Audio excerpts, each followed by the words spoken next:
Sin más, para aprovechar la ocasión, pues le doy la palabra al maestro Salomón Chertorivsky, secretario de Desarrollo Económico, y como dije, pues promotor inicial, como dicen los historiadores, precursor de este esfuerzo que creemos, en efecto, tiene razón Pablo, no concluirá ahora, sino que continuará como discusión pública. Muchas gracias, Salomón. Muchas gracias. Muy buenas tardes a todas y a todos.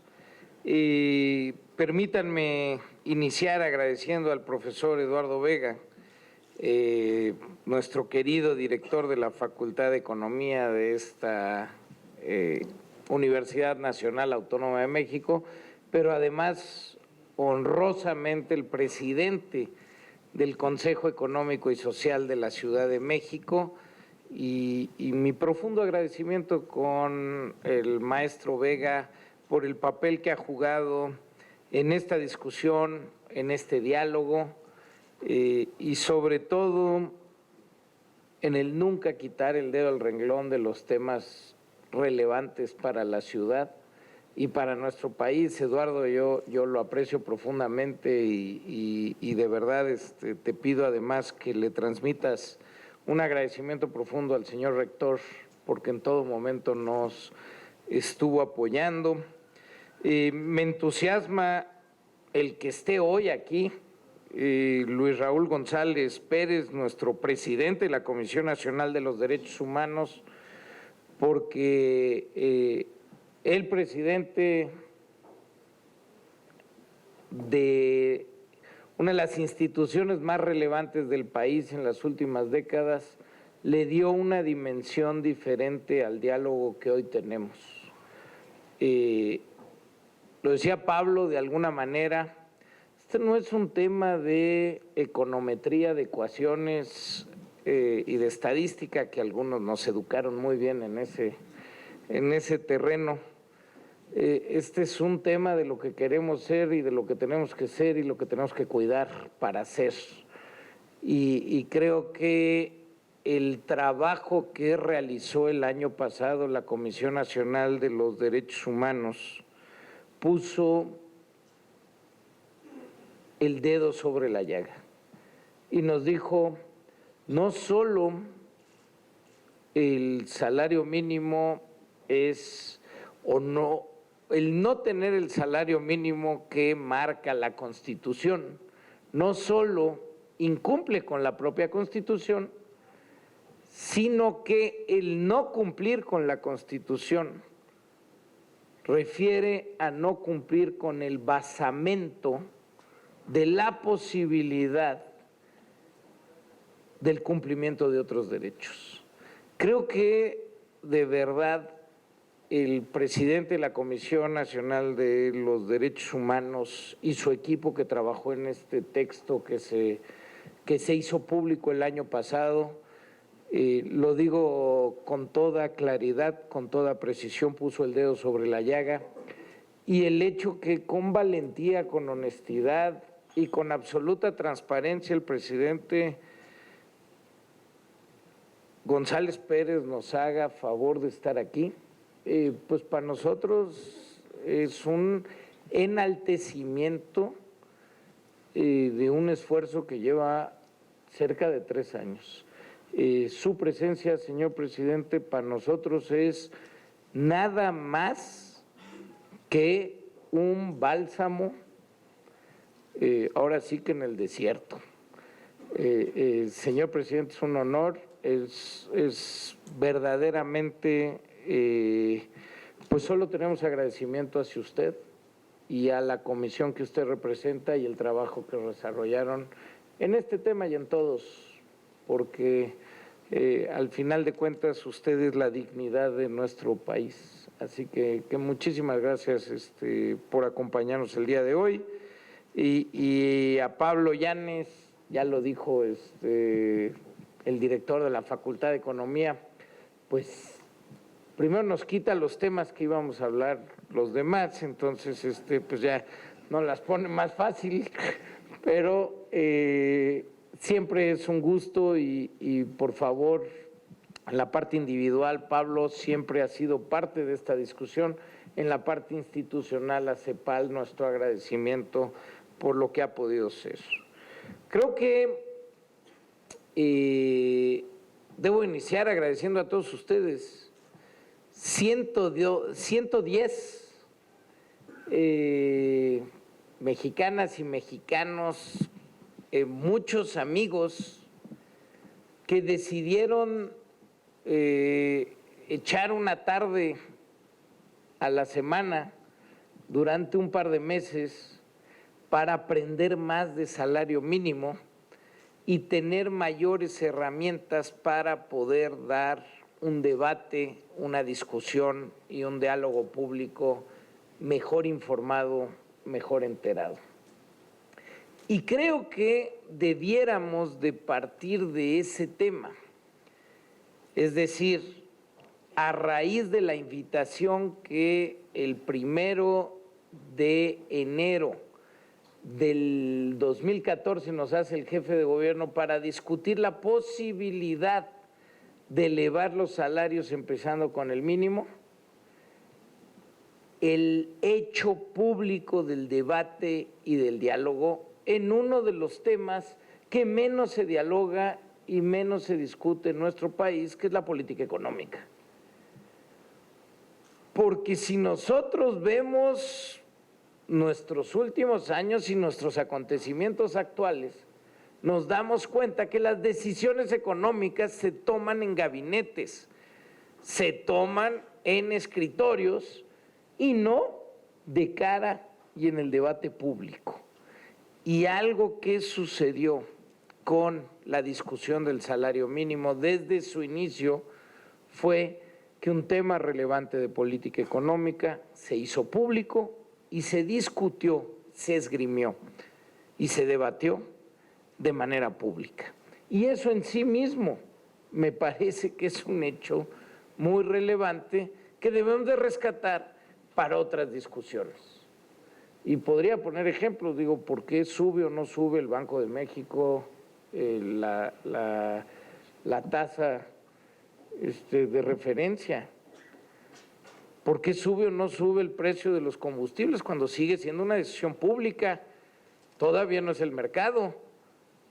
¿Por qué no tenemos estas discusiones de manera abierta, pública y transparente? Se esgrimen las opiniones de un lado, de otro, las decisiones, y en base a ello se toman resoluciones para el interés general, para el interés de la nación. Creo que en una primera instancia este seminario, este curso, viene a refrendar esa búsqueda de la discusión abierta, la discusión informada y la discusión pública.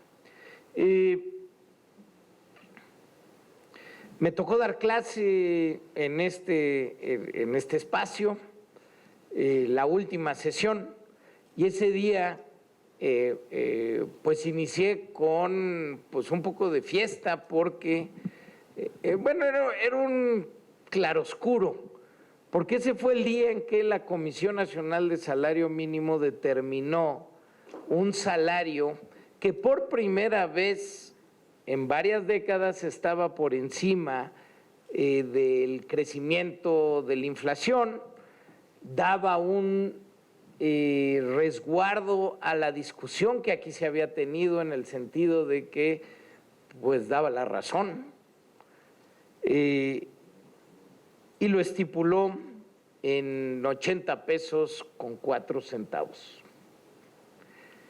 Pero toca decirnos, ojo,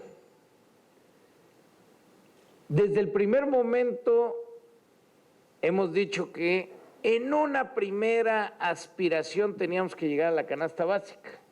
Cuando hablábamos de esos 80 pesos con 4 centavos, la canasta básica en septiembre del 2016 estaba en 89 pesos con 28 centavos.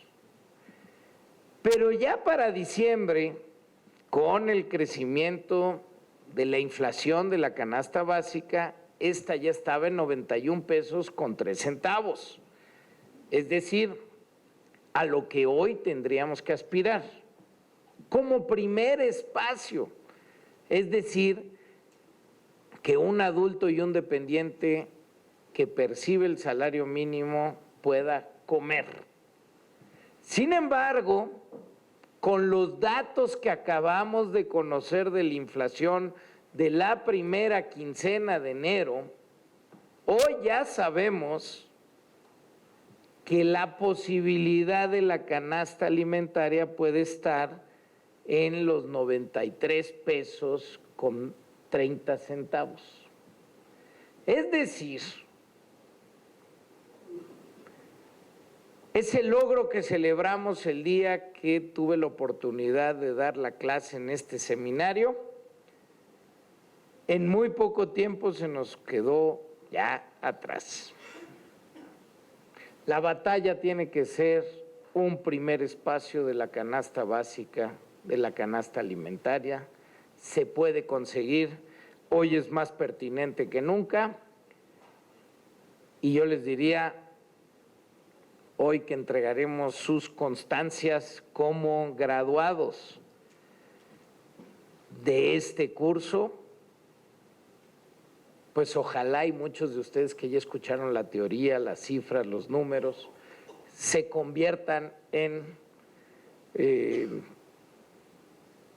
aliados en la batalla pública hasta que no logremos que esto se cumpla, porque ya lo que habíamos logrado ya se nos quedó bien atrás.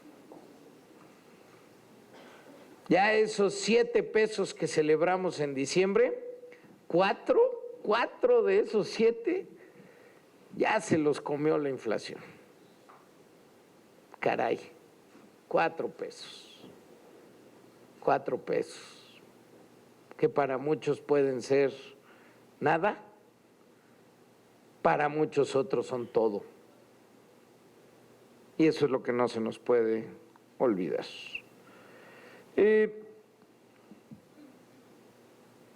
Estamos viviendo además un momento muy particular, muy peculiar. En las últimas 3 décadas tuvimos como basamento de nuestro modelo económico la buena relación con los Estados Unidos. Hoy eso, pues por lo menos se nos pone en cuestionamiento. Nunca vislumbramos el escenario factible de que la relación con el país vecino en el norte no fuera buena. Y nuestro modelo y nuestro cursar económico se desarrolló en todas sus variables, en una buena vecindad. Y hoy que no lo es, nos debiera de hacer cuestionar, no el modelo en su conjunto, pero por lo menos las variables en las que basamos nuestro modelo actual, porque muchas de ellas, insisto, estaban supeditadas a tener una buena relación con nuestro poderosísimo vecino económico del norte. Y en ese sentido, nuestras decisiones internas, que incluyen el tema del salario mínimo, estaban basadas en ello. La estabilidad económica como marca y entonces la utilización del salario mínimo como una variable más para la propia estabilidad económica. Y la otra más triste, la competencia comercial de nuestro país en la región basada en los bajísimos salarios, con la contención salarial que inicia en el salario mínimo. Y creo que con lo que ustedes ya aprendieron en este curso, podemos tratar de cuestionarnos ante lo que está sucediendo, qué toca, qué viene, qué nos debemos de cuestionar y qué debemos de proponer.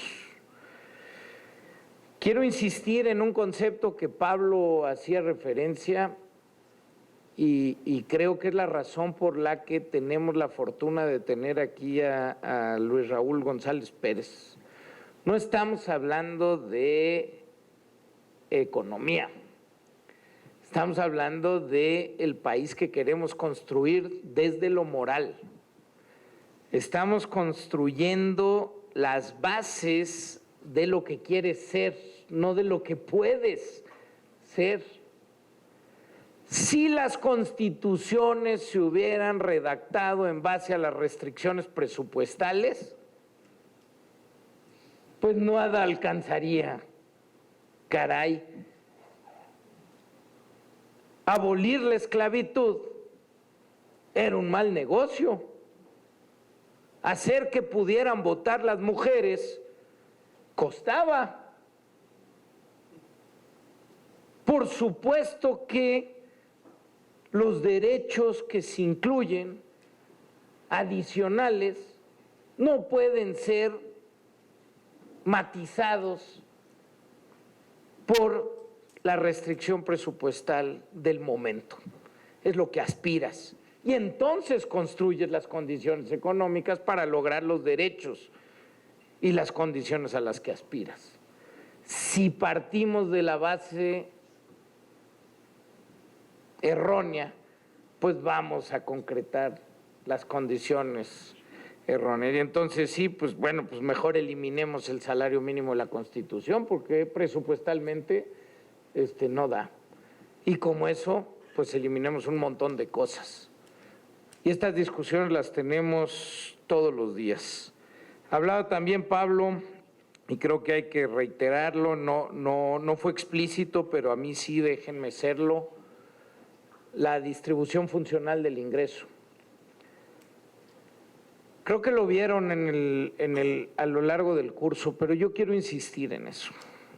Si la riqueza de nuestro país, la riqueza que genera nuestro país, la dividimos solo en dos variables, masa laboral.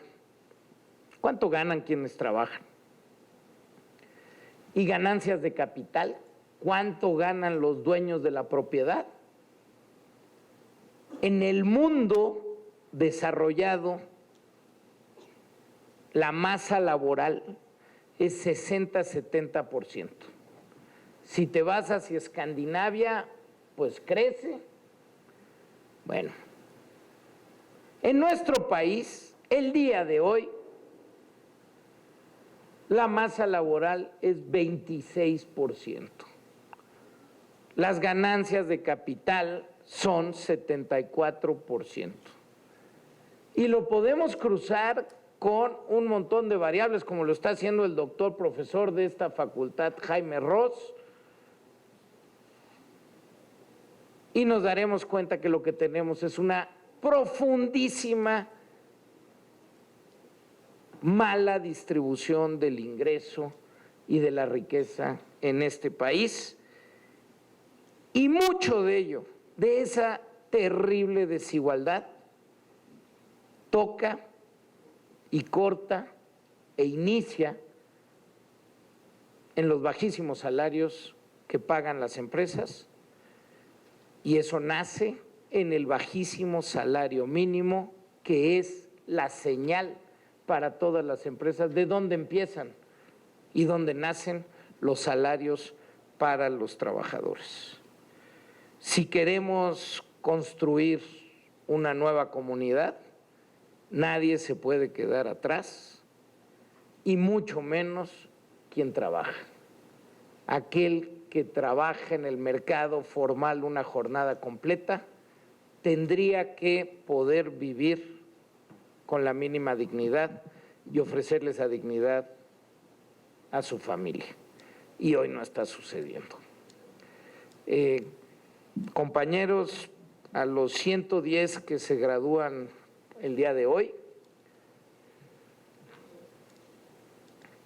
yo los invito a que pensemos que podemos construir un país más igualitario, que podamos reconstruir nuestra comunidad, pero sobre todo después de todo lo que ustedes aprendieron, yo lo que les insistiría que replicaran allá afuera, fuera de esta aula, fuera de esta facultad, fuera de esta universidad, que replicaran que las posibilidades de construir una comunidad y por ello un país diferente en épocas de adversidad inicia porque aquel que trabaje duro pueda poder vivir con la mínima dignidad. Ustedes hoy tienen las bases técnicas y tienen las bases biográficas, históricas y de estudio para poder defender eso en todas partes. Salgamos afuera y hagámoslo. Muchas gracias.